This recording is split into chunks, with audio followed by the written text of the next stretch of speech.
El Evangelio, según San Juan, dice que Logos se hizo carne.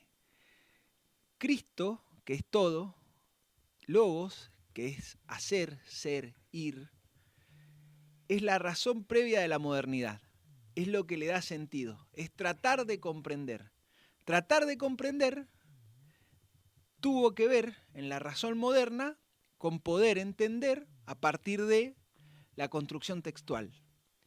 Hoy vamos a hablar de adolescencia y de cómo se quiebra una forma, una manera, cómo se quiebra Dios, cómo se quiebra la verdad y cómo esa ruptura, ese quiebre se ve entre las generaciones. Bienvenidos a esto que hemos dado en llamar El extraño caso. Muy bien, gracias. Y le damos la bienvenida al Poroto y a la Gaby Vanela, que hoy nos acompañan acá en el extraño caso. ¿Qué hacen? ¿Cómo andan? Bien, ¿vos? Bien, todo bien, todo bien. ¿Vieron Adolescencia? Para La eso nos vi. juntamos, para hablar de eso. Así que sí la vimos, Exactamente, digamos. sí, la vi, me Ajá. gustó, me gustó mucho. ¿Te gustó vos, Gaby? Sí, también la vi, me la vi de corrido una noche. Sí. Me gustó. Sí, yo también. Muchísimo para pensar. También le pegué una tirada solo. Yo no sabía ni de qué se trataba, nada. Es lo mejor para mí ver la serie, digamos. No, o sea, no tenía ninguna experiencia previa, ni estaba contaminado. Y la vi. Es más, no tenía Netflix hasta esa noche. Me había puesto Netflix, me prestaron una cuenta, me puse Netflix esa noche y vi Adolescencia en una sola tirada. Y me pareció extraordinaria. Sí, yo me la habían recomendado un montón y la vi, me encantó y también me la vi en una sola noche porque es como que decís, bueno, listo. Son 4 capítulos. Tengo Claro. que verla, aparte me gusta esa serie corta, Sí. ese formato está bueno. No, a mí lo que más después hablamos de la serie, pero lo que más me impresionó fue que me di cuenta del plano secuencia sin saber que estaba filmado en plano secuencia y dije, entonces dije, wow, nada, eso. Digamos, y estuve esperando que hubiera plano secuencia en los demás capítulos, digamos, cuando me di cuenta de lo que pasaba en la comisaría. Bueno, ¿y qué vieron? Cuéntenme. A mí, yo leí, esta lectura está influenciado por un tuit Ajá. que leí Está y bien. dijo el tuit, Dijo. adolescencia tiene una mirada neoliberal. Yo dije, Sí. ¿en qué tiene una mirada neoliberal? Me puse a pensar. Y lo que vi fue algo que me llamó la atención, es que las instituciones están vistas de distinta manera. La policía, por ejemplo, está vista de una manera positiva. Los policías son profesionales, están bien equipados, responden bastante bien a lo que sucede. Mientras que, por ejemplo, la escuela, en el segundo capítulo, es un lugar sucio, violento, donde no se enseña, los profesores no van. Entonces creo que la serie termina teniendo una mirada, digamos, donde el aparato represivo judicial está bien visto, bien puesto, resuelve bien, la familia hace lo que puede y por ahí la escuela está puesta, la escuela pública, como un lugar, digamos, defectuoso. Que me parece que hay algo en los discursos que pululan, que escuchamos todos los días, contra la escuela, contra el docente, que está como de moda, como chivo expiatorio de los grandes males de la sociedad. Y la otra cosa, también para que lo pensemos, es que está puesta la mirada sobre el adolescente y sobre las redes sociales y no tanto sobre la adultez. Y qué tipos de adultos hoy existen, conducen, son parte de esta sociedad. Me pareció buena justamente porque trata un montón de otras cosas, pero quería rescatar porque está... También siempre hay pocas críticas. Estuve leyendo artículos y hay pocas críticas a la serie. Sí. Es como que, uy, qué bueno, está bueno lo que plantea. Pero me pareció esto, ¿no? El aparato represivo puesto como algo positivo, como algo que funciona bien, como algo que está bien equipado, contra la escuela pública, que es una especie de gallinero donde van adolescentes violentos y crueles, digamos. Entonces, bueno, esa es algo que yo le vi, digamos. ¿Vos, Gaby?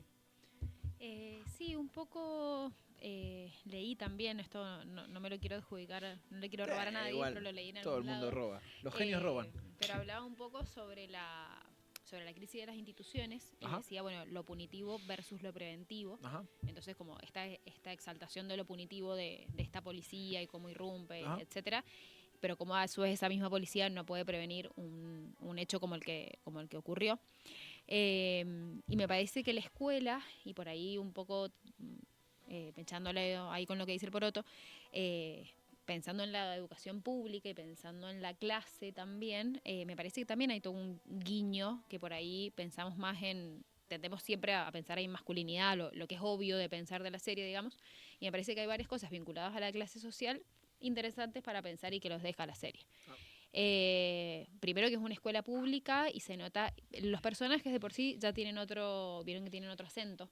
Británicos, sí, porque son de York, son del norte de los Estados Unidos. O irlandeses, pensé yo, no sé. No, son cerca de Escocia. Claro, son de claramente. La Inglaterra del norte, digamos. Bueno, había algo ahí como de lo popular, de la clase social, ¿no? Que me parece que después ahí cuando hablemos un poco más del personaje de Jamie y de su construcción, me parece que hay una cierta ahí como resentimiento en relación a la clase social y a dónde pertenece, entonces me parece que está buena ahí pensar las instituciones. Pero no cualquier institución, porque no es una escuela privada de alta alcurnia, sino que es una escuela donde va como la clase popular. Yo creo que el problema de la escuela, está interesantísimo, digamos, yo creo que el problema de la escuela es que, primero, son todas instituciones de la modernidad, ¿no? Pero el problema de la escuela, puntualmente, es que nosotros hacemos cargo a la escuela de un montón de funciones que hoy los jóvenes resuelven con el mismo capital, digamos.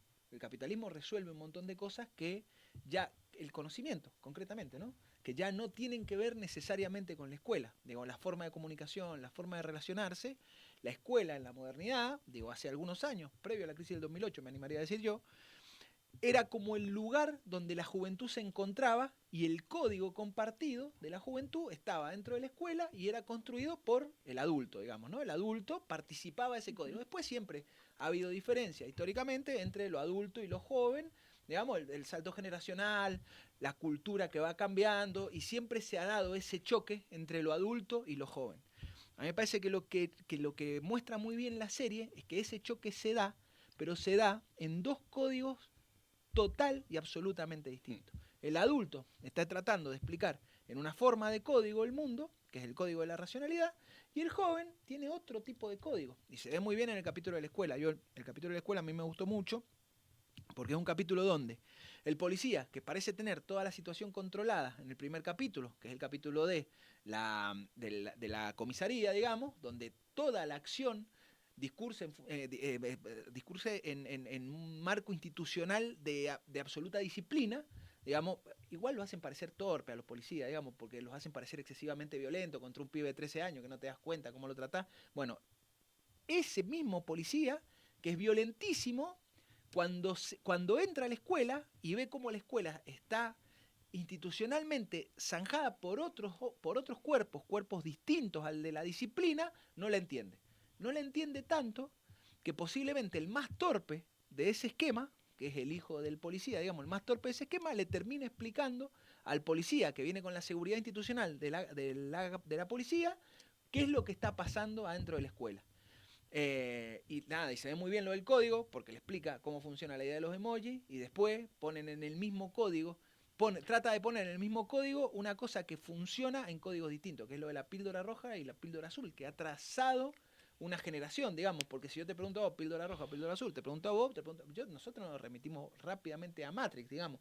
En cambio, los pibes no se remiten a Matrix y existe la idea de estar despierto. Y hoy lo vemos, está todo el tiempo, está puesto, no la ves. O sí la ves, ¿se entiende? Sí. Está por ahí la cosa. Sí, por ahí me parece que está bueno pensar el rol del policía y en esta escena que decís con el hijo, particularmente, como pensar una coincidencia entre el policía y el padre. Y la coincidencia que vi yo es la falta de comunicación con el hijo, ¿no? Uno, porque de hecho después lo invita a comer la hamburguesa, se siente culpable porque no pasa tiempo con él, porque no sabe lo que le pasa, porque se da cuenta que le hacen bullying en la escuela y él por ahí no está tan atento, y el padre de Jamie, bueno, ¿por qué? Por todo lo que sucedió por el femicidio. Entonces ahí hay como un hermetismo de generacional, si se quiere, falta de interés, y algo que, bueno, les comentaba ahí recién apenas nos vimos, que para mí tiene que ver mucho con el sistema capitalista y con lo que son las relaciones laborales y con el tiempo que dedicamos al trabajo y cuánto de ese tiempo queda para poder criar o establecer un vínculo cercano con tu hijo para que vos puedas conocerlo, porque el policía se veía como un desconocimiento de su hijo y el otro, el padre, que no me acuerdo el nombre del actor, cuando su hijo relata qué hizo la noche anterior, no tiene ni idea ni quiénes son sus amigos, ni cuáles son sus prácticas, ni cuáles son sus actividades. Entonces, para mí hay ahí una cuestión para pensar respecto a cómo se tejen las relaciones y las relaciones familiares dentro del capitalismo, por ejemplo. Sí, pero más allá del capitalismo, que yo coincido, es cómo se puede criar la pregunta con estos avances técnicos, donde tenemos un aparato que es el celular, básicamente, que lo que hace es erosionar cualquier tipo de autoridad. Que eso es por ahí lo que cuestiono de la serie, que lo que a mí me parece que sucede en esta época es que hay dos conceptos o dos dispositivos de funcionamiento, que es la tradición y la autoridad, que funcionaron hasta hace poco más o menos estable, que hoy no funcionan. Entonces eso es lo que voy a decir, esta ruptura de código es una ruptura con la tradición y con la autoridad total. Siempre hubo tensión entre generaciones, ¿no? Siempre hubo cambios. Pero me parece que lo que expresa muy bien la serie, que es lo que vos decís, es esa ruptura casi total entre el manejo de un aparato técnico y un lenguaje que surge de esa técnica y una generación que no fue criada en esa técnica. Entonces, me parece que también la dificultad de la crianza, que sí, tiene que ver también con las relaciones capitalistas, pero tiene que ver justamente con esta falta de autoridad en el sentido de límite del debate, del pensamiento y tradición de comunicación entre generaciones, aunque sea para tensionar y conflictuar acerca de lo que sucede, de las visiones. Me gusta porque estás pasando por un fuerte momento restitutivo en la vida, generalmente, digamos, y me parece interesante. A mí lo que me parece que el problema que tiene tu planteo, digamos, con el que yo coincido, tiene un problema la verdad, que es la autoridad, digamos, tiene un problema el logos, ese logos tiene un problema. El problema es creer que podemos restituir el logos previo o la autoridad previa. Me parece que eso ha muerto, que la autoridad previa ha muerto, que la forma epistémica previa ha muerto y que el problema de la paternidad o de la maternidad, como dice la Gaby, es un problema en el que nos ha metido el capitalismo postindustrial, digamos. Nadie tiene... El padre moderno tampoco tenía una relación tan fluida con el hijo, pero sí la madre. La madre moderna tenía una...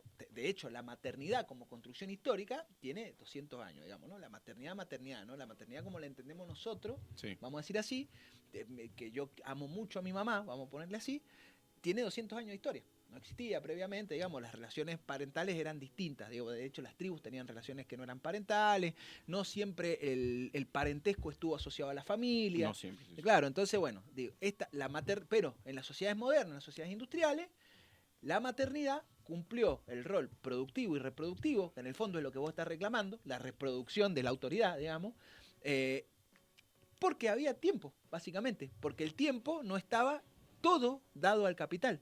El problema es que hoy todo el tiempo está puesto en términos del capital. Nada del tiempo de los padres y las madres queda por afuera del capital. Yo creo que si les preguntamos a los que nos están viendo, ¿quién trabaja? ¿Quién tiene más de un trabajo? Van a decir todos tienen más de un trabajo. ¿Quién tiene de verdad tiempo para dedicarle a sus hijos? No, solo tienen culpa para dedicarle a los hijos, que es la forma en la que es la forma en la que o el tiempo libre es solo de consumo. Claro, que es la forma en la que funciona el sistema, digamos, porque es la culpa lo que te ata a seguir existiendo como forma familiar, digamos, pero no hay otra cosa que te ate, digamos, no tiene que ver con otras formas distintas como en el capitalismo industrial, que había otra forma. Ahora, insisto en esto, me parece que la idea de tratar de restituir el orden anterior es una cosa que va a fracasar posiblemente, digamos, ¿no? Sí, un comentario porque me quedé pensando en lo que dijo el Poroto y me pareció súper interesante el planteo, o sea, el análisis que hiciste, como la ruptura con la tradición, y yo digo, ruptura con la tradición o exaltación, porque pienso que el modelo de masculinidad que trae es un modelo muy tradicional, es un modelo, entonces digo como es ruptura en un punto sobre un tipo de autoridad, pero a la vez la masculinidad que transmite tanto el policía, el padre, tiene que ver con una masculinidad como muy de antaño y muy... que tiene que ver además con todo el giro a la derecha de todo. Digo, porque esto también va conectado con lo anti-woke, digo, con los personajes. También esto de criar en el capitalismo. No es tan solo no tengo tiempo para la crianza, sino es lo que está enfrente, con lo cual vos pasas más tiempo, y el modelo de éxito es un modelo masculino misógino. Es Trump, es Elon Musk es Milei. Entonces es muy difícil ese modelo, digo, para los pibes o para los pibes no digo que para todos, pero No, está bien. Modelo, lo que está como hoy en día como la oferta de lo que es el exitoso, es el cripto bro, el exitoso, es el influencer. Bueno.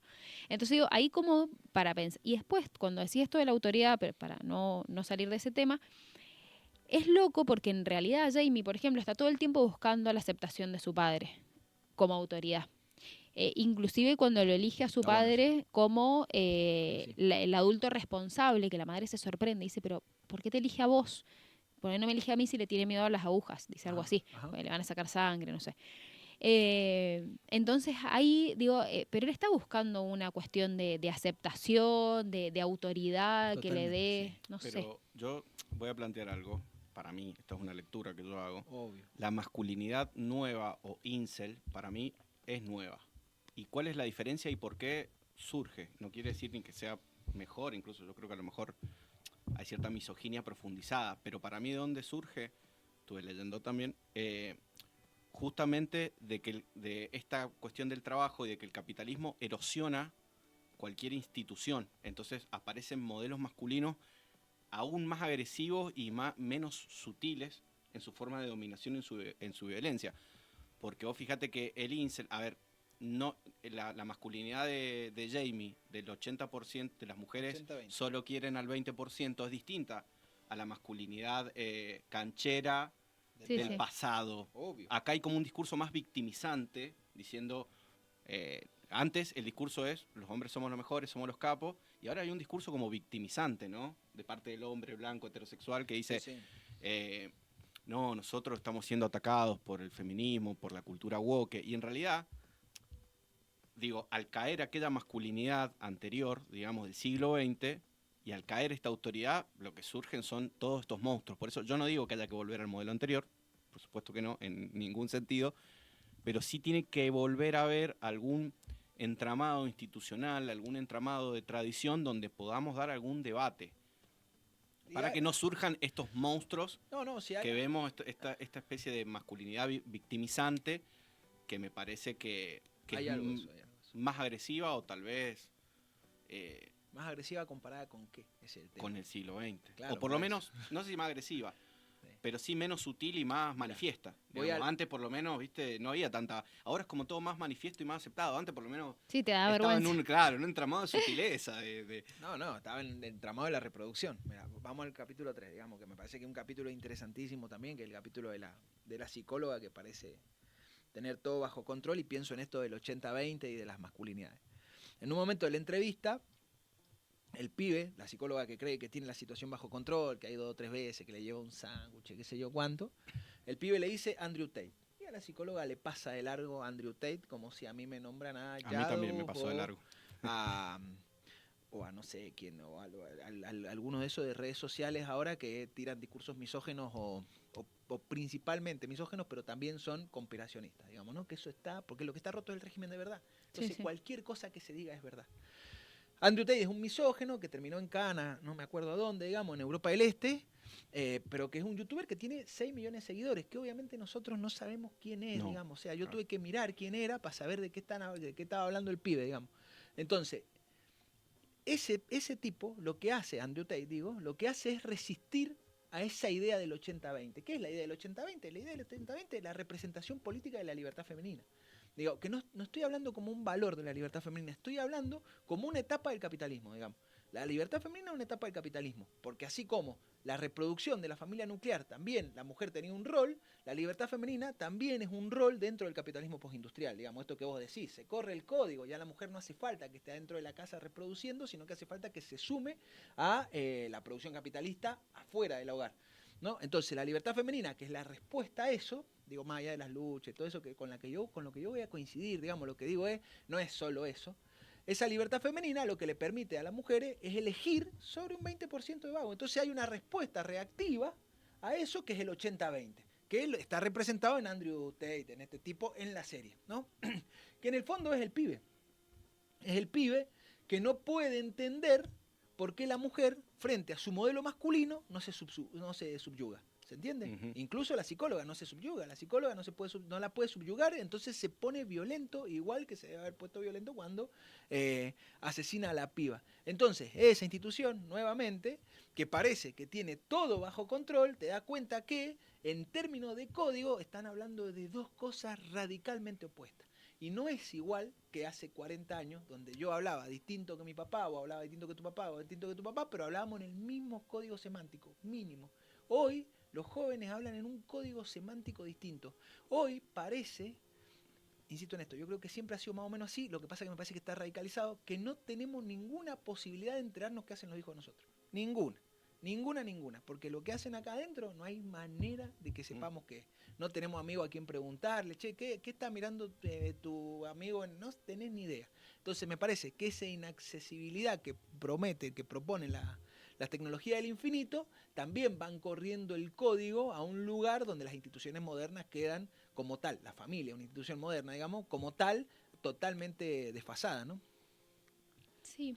Me quedé pensando en esto de la libertad femenina, sí. Y me quedé pensando en el capitalismo y qué hace con los cuerpos de las mujeres. Sí. Lo que hace con los cuerpos de las mujeres es terrible. O sea, no creo que sea un momento como de apogeo, de una fase positiva, digamos, en el cual...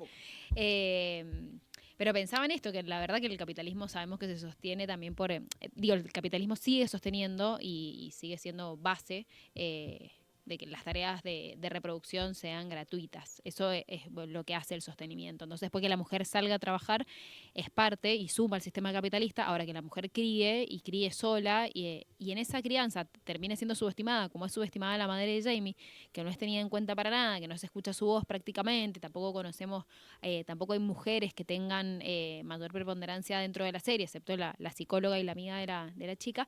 Me parece que también va como en esa línea.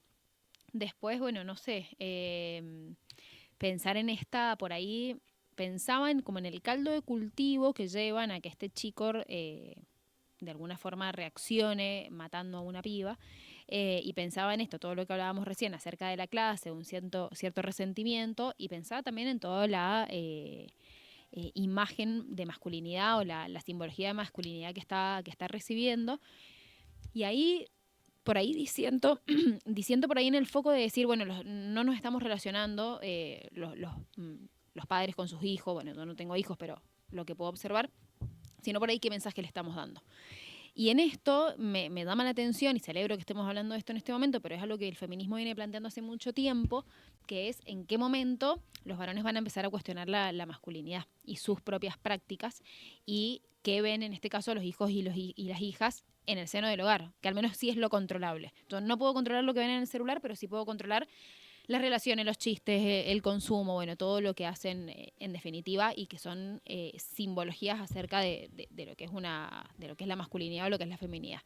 Y me parece que ahí es donde estamos fracasando, o ahí es donde está el gran desafío por ahí, o donde hay que volver a mirar o volver a poner la lupa.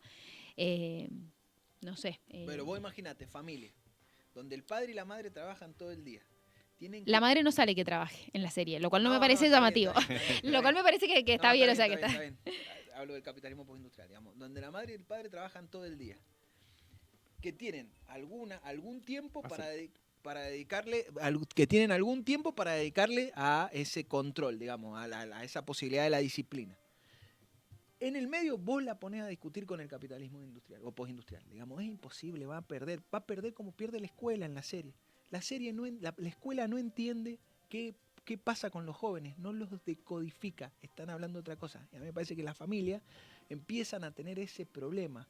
Por eso hoy, posibilidades como que las caídas de las pirámides poblacionales se den en todo Occidente, tiene una estrecha relación con que la imposibilidad del capitalismo postindustrial de conformar esas familias nucleares que alguna vez fueron anheladas. Ya nadie anhela así, digamos, por lo menos en Occidente, digamos, parece a mí, que ya nadie anhela así. Y eso me parece que es un gran quilombo en función de que, insisto en esto, pensamos en que hay alguna forma de restitución del orden. Y a mí me parece que el orden que viene es otro orden, que estamos viviendo momentos interesantes y que se está reconstruyendo un nuevo orden que posiblemente sea muy o radicalmente distinto al orden que nosotros conocíamos.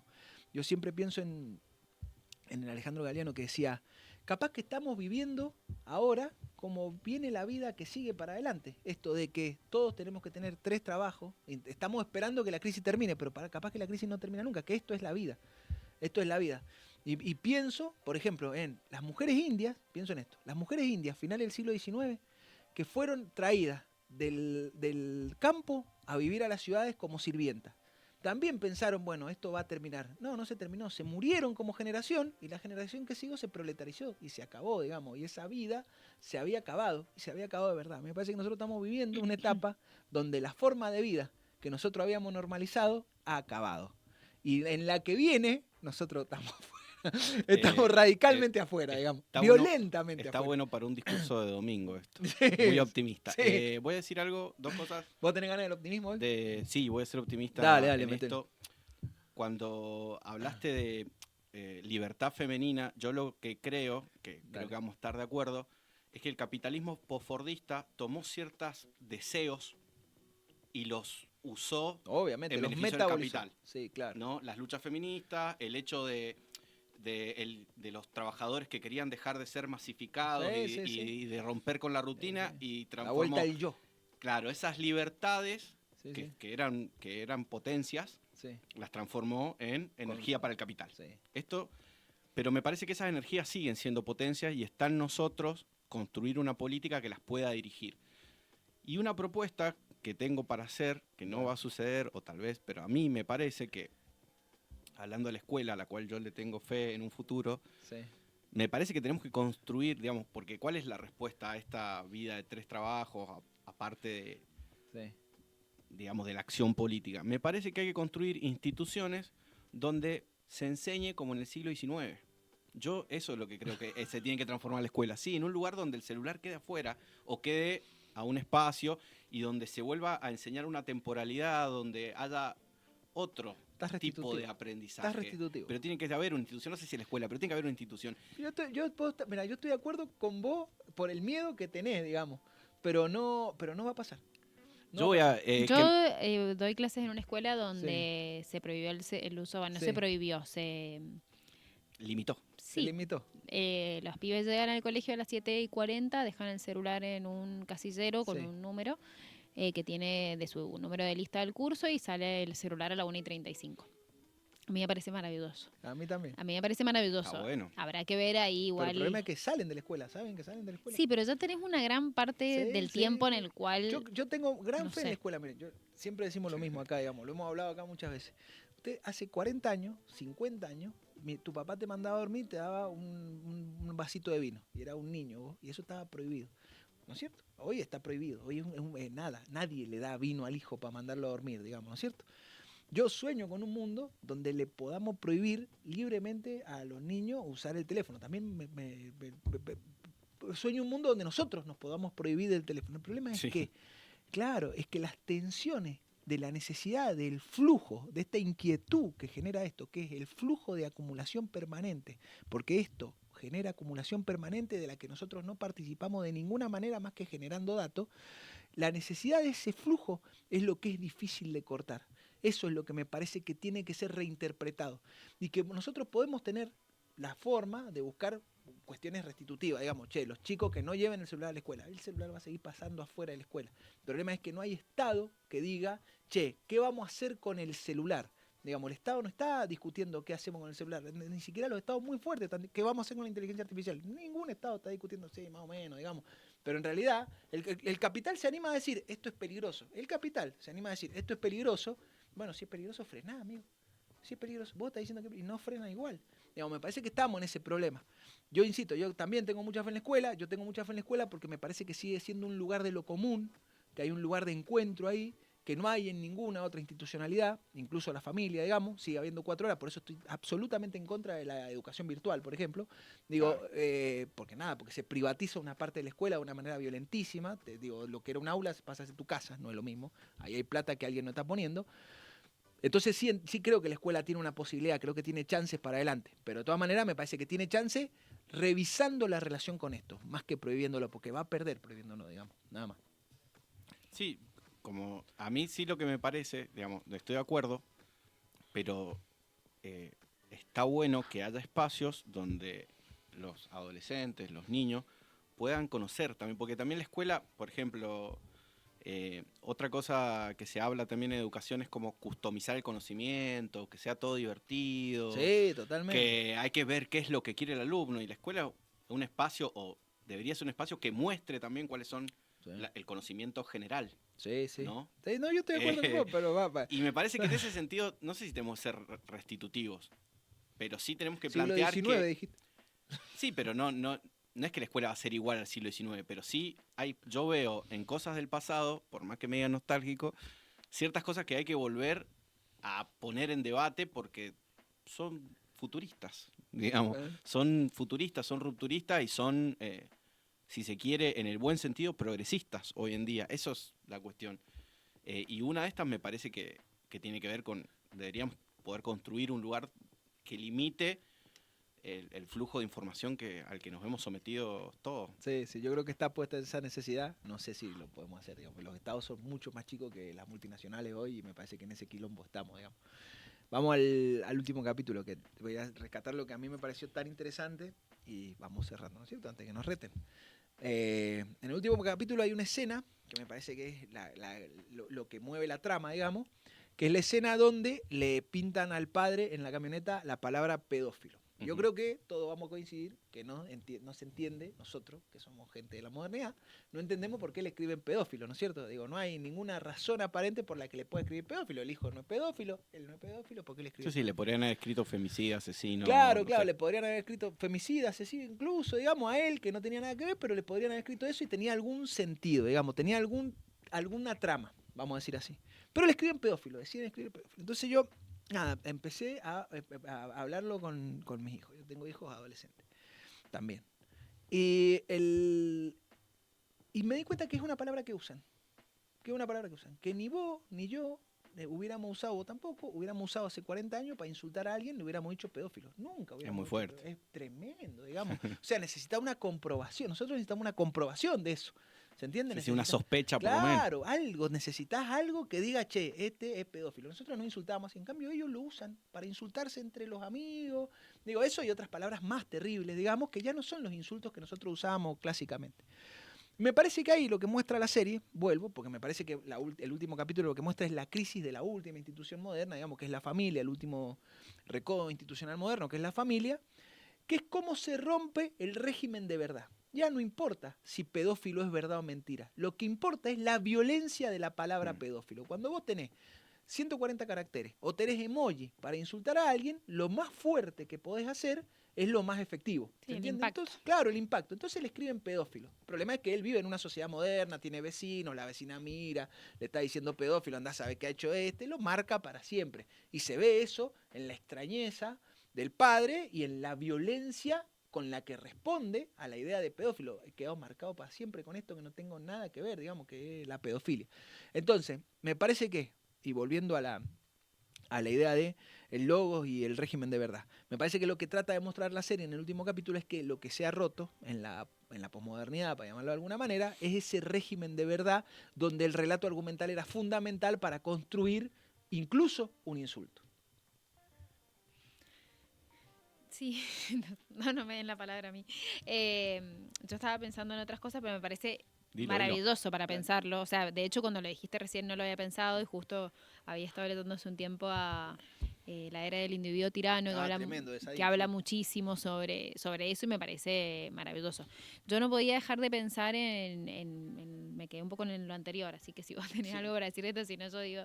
Te cedo. No, pensaba en el lugar, en el internet y este lugar también de la posverdad y este lugar que parece que es ahí como tierra fértil para este mismo planteo que estás haciendo vos. Y pensaba en los usos como negativos, porque obviamente que hay usos positivos del avance de la tecnología y que también se pueden hacer cosas interesantes y piola.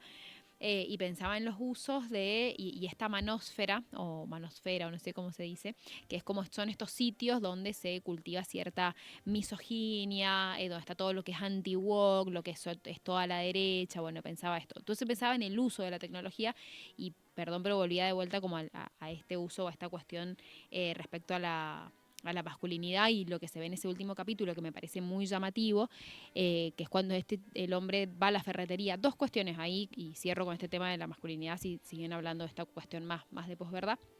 pero cuando va a la ferretería y hay un pibe que le dice como nosotros bancamos a tu hijo, y hay ahí como un mensaje una como... complicidad. Sí, clarísimo y muy fuerte y muy para pensar. Yo digo, y para poder pensar esto seriamente, decir que esto no vuelva a ocurrir, digamos, o que no siga ocurriendo, hay que pensarlo desde ahí, desde estos lugares en los cuales se transmite toda esta información. Y suelen ser como muy, muy peligrosos. Y la escena en la que él llora, o sea, hay dos escenas en las que él es protagónico. Cuando la ira frente a la palabra pedofilia o pedófilo, que a mí me parece que no lo entiende el adolescente. O sea, claro, que por ahí lo que está pasando es que en esto también, de no importa si es verdad o si es mentira, para mí lo quiere dejar como en un rol medio como de ignorante la serie, como, mira lo que escribiste que no tiene nada que ver. Pero bueno, volviendo al padre y su reacción, está toda esa ira para el afuera y el llanto en el adentro. En el adentro de la casa y en la casa y en la cama, tapando el llanto, también me parece que tiene que ver con lo simbólico y con lo que viene a cuestionar la serie, que es esta poca elaboración de aquellas cosas que nos pueden hacer daño, como le pasó por allá a Jamie en algún momento, y terminan desembocando en un crimen, por ejemplo. Desde lo simbólico del último capítulo. Después de ahí... Sí, me parece central resaltar la idea del crimen, digamos. Digo, porque se trata de un crimen, no se trata del bullying, la serie, eso me parece que es importante. Digo, se trata de un femicidio. Y me parece que, un crimen. Claro, y me parece que eso sí se ve con claridad en la escena de la ferretería. Porque hay una empatía que está fundada en la idea del maltrato de la piba sobre el pibe y está totalmente corrida. Sí, inclusive han habido muchísimas coberturas que hablan de esto, del bullying, y que, insisto, es una problemática que tenemos que hablar, pero pasa a ser como en algún punto media victimaria la piba, ¿no? Como que como que baja la empatía. De hecho, nunca vemos nada más que su foto. Y bueno, eso eso va a pensar. Yo, para pensar, esta relación entre el régimen, la caída del régimen de verdad y la masculinidad, me parece que, para pensarlo, no tengo respuesta, pero me parece que la aparición de esta masculinidad victimizante y organizada, abiertamente misógina, tiene que ver también con la caída del régimen de verdad, de la autoridad y de esto. Porque antes, o muchas veces a un hombre o me señalan a mí y yo digo, yo no soy un violador, no soy, ¿viste? En cambio ahora se ve que la misoginia es abierta. Te dicen, sí, ¿entendés? Y a mí me parece que hay algo ahí, todavía no sé bien qué relación, entre esta caída del régimen de verdad y esta reivindicación de la misoginia. Sí, podemos decir lo que sea donde sea. Porque antes si te decían machista o qué sé yo, o a cierta generación te va a decir, no, yo no soy así, bla, bla, bla. En cambio, acá vemos un grupo de hombres que se organizan en torno a la misoginia directamente. Hay un montón de eso. Esto del 80-20, porque vuelvo a decir esto, como es desde adentro y para adelante, todo desde adentro para adelante. El 80-20 habla de una posibilidad extra de la mujer. Digamos, hace 40 años, si un hombre le decía puta a una mujer, no pasaba nada. Digamos, le decía puta a una mujer, la mujer se sentía humillada, insultada, maltratada. Digamos, todo eso también lo sentía.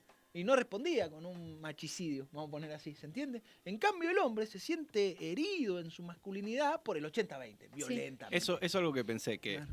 ¿Viste? Porque él dice que él no tiene el mentón cuadrado, claro, ¿no? Tiene como una especie de trauma físico. No va al gimnasio como el padre. Claro, no va al gimnasio como el padre. Y mirá la agresión.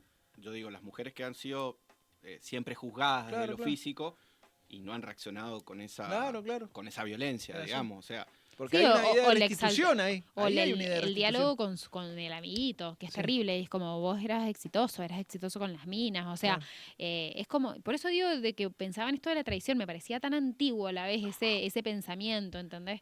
Y tan grave y que está pasando ahora como muy, muy frecuentemente, digamos. De hecho, por ejemplo, como en esto de, que no sé cuál de los dos lo dijo, pero es un nuevo régimen o veremos... Hay algo nuevo, sin duda. Bueno, en ese algo nuevo yo creo que los varones están teniendo un discurso político muy claro, porque de hecho los varones votan muy diferente a las mujeres, por ejemplo. O sea, ¿cómo votaron en las elecciones en Estados Unidos? Un presidente abiertamente machista y misógino y con denuncias, o sea, un ser horrible. Bueno, me parece que entonces ahí nos tenemos que preguntar, esto que es nuevo, ¿cómo se está liderando? ¿Quién lo está liderando? ¿Y de qué forma? Porque como te nombré recién, o sea, los los principales personajes hoy a nivel mundial son todos varones, pero no son varones buena onda. No es Pedro Sánchez en España hablando algo progre. Es Elon Musk, es Trump. Entonces digo, Tampoco bueno, es tan progre, bien. Sánchez, vamos a decir así, Bueno, digamos. algo. Sí, No sé si Por lo tanto. menos Está mandando los españoles a la guerra, digamos. Bueno, pero Sí. al menos políticamente correcto Sí. respecto a estos temas, por lo menos. Sí. Bueno, me parece que ahí entonces habrá que sentarse a pensar esto. Está muy bien. Está muy bien. Bueno, ¿Qué nada. nuevo queremos? Estamos antes que nos reten. Hay que redondear, dicen. Sí, vamos a redondear. Me está diciendo que redondeemos, ¿Qué redondeamos. dicen? Nada, usamos una serie para pensar. La idea es no tener cierre sobre la cosa, sino que sirva para que la miremos, pensemos, comenten, dejen comentarios. Gracias, Gaby, por venir a visitarnos Gracias a ustedes por la y invitación. ayudarnos a pensar. Capaz que pasás a ser parte del plantel permanente y bueno, nada, si alguien no puede venir, lo reemplazás o Bueno, pues. capaz que Franquera. Claro, capaz que el que venía no viene más, no pero sabemos. Ser Casi muy franquero, rápido la estamos reproduciendo la precarización, Sí, entonces sí. viene de vez en cuando, ¿viste? No tiene un Porque tiene contrato mucho fijo. trabajo. Sin obra social. Tiene mucho trabajo. Un saludo al Cristian, que es un campeón. Nada, los esperamos en Cascote TV la semana que viene. Suscríbanse al canal, denle like, suscríbanse al canal, eso es fundamental, que se suscriban al canal, que tienen una mano suscribiéndose al canal porque recién arrancamos, y comenten, dejen comentarios sobre la serie, qué sé yo, digan qué serie que quieren o película quieren que hablemos, charlemos, y si alguno quiere venir, diga, che, yo quiero hablar de esto. Nada, un saludo grande a todos, gracias a la Gaby, el Poroto siempre un capo, nos vemos, suerte, nos vemos la semana que viene, Adiós. gracias, Adiós. adiós.